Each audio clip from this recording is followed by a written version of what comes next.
تو قرآن مجید سے حقیقی و عملی وابستگی کا یہ مہینہ ہے، لہذا اس مبارک مہینے میں تراویح، قیام لیل، تلاوت قرآن، سماعت قرآن، دور قرآن کے اہتمام کے ساتھ قرآن مجید کے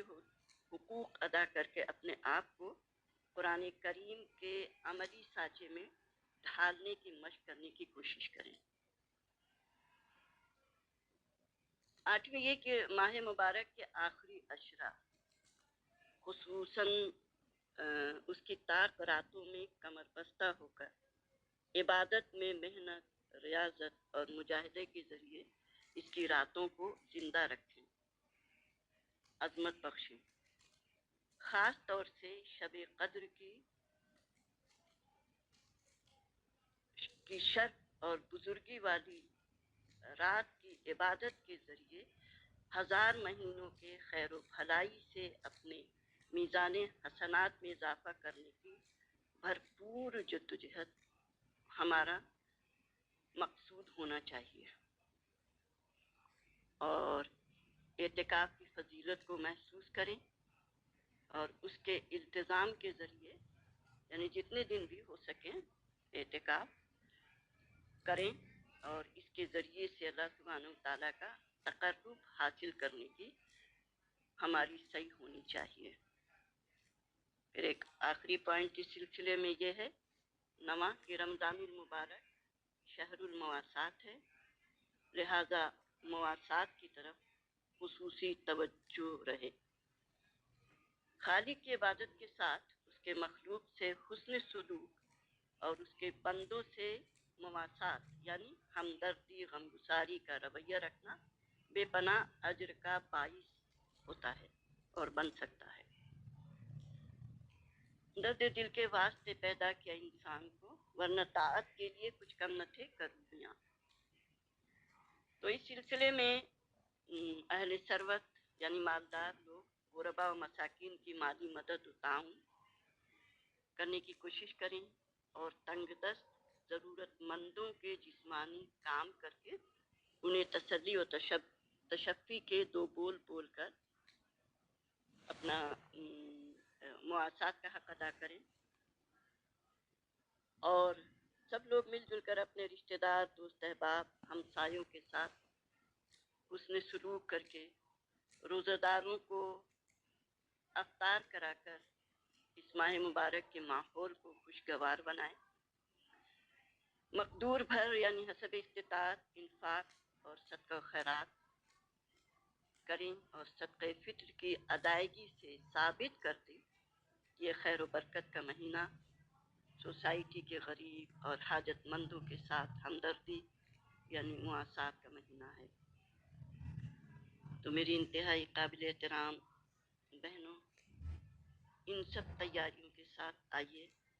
ہم اپنے رب سے دعا کریں اور کرتے رہیں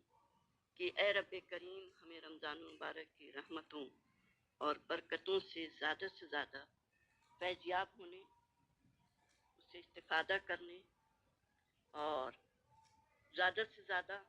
عمل کا موقع اور توفیق عطا فرما۔ ہے ہوائیں اب کرم کی ہر طرف محو خرام، لے کے پیغام عمل پھر آ گیا ماہ سیام، لے کے پیغام عمل